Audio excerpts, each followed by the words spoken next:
Halo, selamat datang di channel YouTube Ramlan Adi Wijaya. Kali ini kita bakal bahas satu kota yang namanya indah banget, Sukabumi, atau Bumi Kesenangan. Tapi di balik nama itu, ada tantangan besar. Gimana caranya kota ini bisa terus berkembang tanpa kehilangan keindahan alamnya? Yuk kita bedah bareng-bareng rencananya. Jadi, nama Sukabumi itu bukan asal sebut loh. Ini dari bahasa Sanskerta, suka yang artinya kebahagiaan, dan bumi yang artinya bumi. Jadi, bumi kesenangan. Ini tuh kayak sebuah janji, sebuah visi, dan visi inilah yang jadi pertaruhan dalam setiap rencana pembangunan kota ini. Keren ya? Oke, sebelum kita ngomongin masa depan, kita perlu lihat dulu dong masa lalunya. Yuk, kita mundur sedikit buat ngeliat gimana sih Sukabumi ini berubah. Dari yang tadinya cuma pemukiman kecil di lereng gunung, sampai jadi kota modern kayak sekarang. Nah, ini dia beberapa tonggak pentingnya. Perjalanannya dimulai tahun 1815, pas namanya pertama kali ditetapkan. Terus, di zaman Belanda, statusnya naik jadi kota madya. Sampai akhirnya di tahun 2000, wilayahnya diperluas. Setiap tahap ini benar-benar ngebentuk Sukabumi jadi kayak sekarang. Dan yang paling menarik sejarah ini tuh nggak cuma ada di buku. Coba deh perhatiin pusat kotanya. Tata letak yang berpusat di sekitar stasiun kereta api itu warisan langsung dari zaman kolonial loh. Dan sampai hari ini, area itu tetap jadi jantung kotanya. Sejarahnya masih hidup banget di sana. Setiap kota itu kayak koin ya, punya dua sisi. Buat Sukabumi, di satu sisi ada anugerah alam yang luar biasa. Tapi di sisi lain, ada tekanan zaman modern yang nggak bisa dihindari. Nah, disinilah letak tantangan utamanya. Coba bayangin deh, lokasi Sukabumi itu persis di kaki gunung. Ini aset terbesarnya, bukan cuma soal pemandangan yang indah, tapi juga udaranya yang sejuk, tanahnya yang subur, dan potensi pariwisatanya yang gede banget. Inilah fondasi alaminya. Nah, ini dia angka ajaibnya, 584 meter. Mungkin kedengarannya teknis ya, tapi angka inilah rahasia di balik sejuknya Sukabumi. Ketinggian inilah yang bikin iklimnya nyaman, jadi tempat pelarian yang pas dari panasnya dataran rendah. Benar-benar sesuai kan sama namanya, Bumi Kesenangan? Jadi pertanyaannya gini, gimana caranya kota ini bisa memaksimalkan semua potensinya dari pariwisata sampai pertanian, tapi nggak mengorbankan lingkungannya?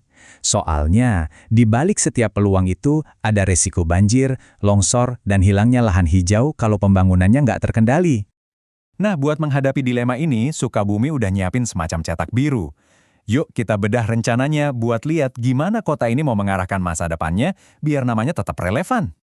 Jadi rencananya itu berdiri di atas 4 pilar utama. Pertama, jaga daerah hulu buat ngelindungin sumber air.